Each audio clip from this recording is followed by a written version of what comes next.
Assalamualaikum warahmatullahi wabarakatuh. Halo semuanya, izinkan saya memperkenalkan diri. Nama saya Rosda Maulida dari kelas 1A PGSD dengan NIM 2202626 dari UPI kampus di Purwakarta. Nah, di sini saya akan memaparkan materi mengenai landasan yuridis pendidikan atau landasan hukum pendidikan. Nah, sebelum itu, saya akan mengucapkan basmalah terlebih dahulu. Bismillahirrohmanirrohim. Sebelumnya, kalian tahu tidak apa itu landasan yuridis pendidikan? Oke, kalau tidak tahu, mari simak video ini sampai selesai. Cikidang. Landasan yuridis pendidikan sering disebut juga sebagai landasan hukum pendidikan.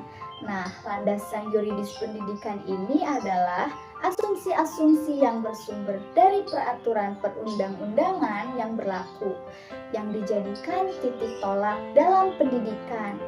Selanjutnya ada peranan landasan yuridis dalam pendidikan, yaitu untuk memberikan rambu-rambu tentang bagaimana pelaksanaan sistem pendidikan dan manajemen pendidikan yang dilaksanakan selaras dengan peraturan perundang-undangan yang berlaku. Lalu ada juga unsur yuridis, yaitu yang menyangkut persoalan hukum yang berkaitan dengan substansi atau materi yang diatur sehingga perlu dibentuk peraturan perundang-undangan yang baru. Apa saja sih persoalan hukum itu?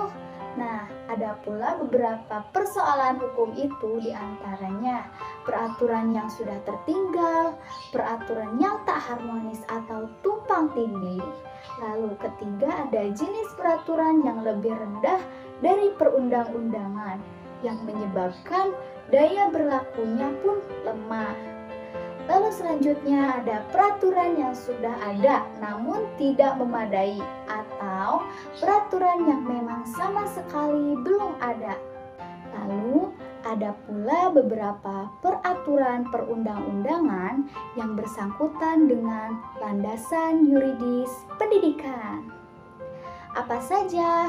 Nah, nomor 1 yaitu Undang-Undang Republik Indonesia Nomor 20 Tahun 2003 tentang Sistem Pendidikan Nasional yang menyatakan bahwa setiap warga negara yang berusia 7 sampai 15 tahun wajib mengikuti pendidikan dasar. Nah, itu ada di pasal 6. Selanjutnya, setiap warga negara yang berusia 6 tahun dapat mengikuti wajib belajar. Itu ada di pasal 34. Implikasinya, kepala sekolah dasar atau panitia penerimaan siswa baru di SD harus memprioritaskan anak-anak atau pendaftar yang berusia 7 tahun untuk diterima sebagai siswa daripada anak-anak yang baru mencapai 6 tahun. Selanjutnya ada pendidikan menurut Undang-Undang Dasar tahun 1945. Nah, Undang-Undang Dasar tahun 1945 ini kan merupakan hukum tertinggi di Indonesia. Sehingga semua peraturan perundang-undangan yang lain harus tunduk dan tidak boleh bertentangan dengan Undang-Undang Dasar 1945. Nah, pasal yang berkaitan dengan pendidikan dalam Undang-Undang Dasar tahun 1945 yaitu pasal 31 dan 32. Pada pasal 31 ayat 1 ini berbunyi, tiap-tiap warga negara berhak mendapatkan pengajaran. Lalu di ayat kedua yaitu berbunyi, setiap warga negara wajib mengikuti pendidikan dasar dan pemerintah wajib membiayainya. Berkaitan dengan wajib belajar 9 tahun. Lalu di ayat ketiga berbunyi, pemerintah mengusahakan dan menyelenggarakan suatu sistem pendidikan nasional. Kalau di pasal 32 ayat 1 bermaksud mengajukan budaya nasional serta memberi kebebasan kepada masyarakat untuk mengembangkannya. Ayat 2-nya menyatakan negara menghormati dan memelihara bahasa daerah sebagai bagian dari budaya nasional. Undang-undang pendidikan yang membedakan jalur pendidikan formal dan non-formal tertera pada pasal 13.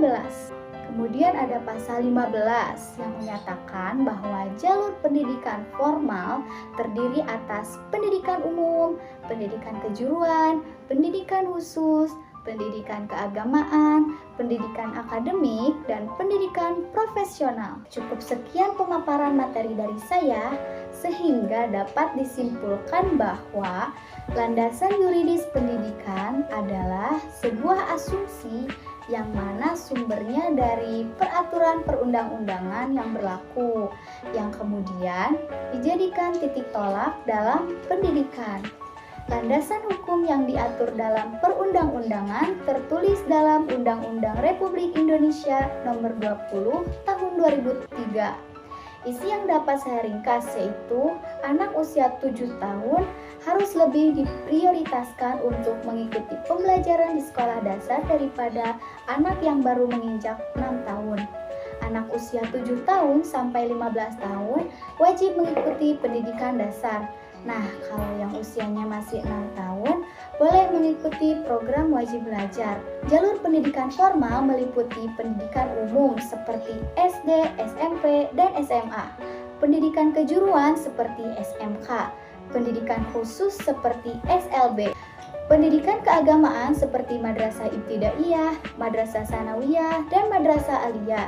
Pendidikan akademik seperti Akademi Militer Republik Indonesia, dan lain-lain. Pendidikan profesi seperti akuntan, dokter, apoteker, dan masih banyak lagi. Nah, sekian pemaparan materi dari saya. Kurang lebihnya mohon dimaafkan. Wabillahi taufiq wal hidayah. Wassalamualaikum warahmatullahi wabarakatuh. Bye.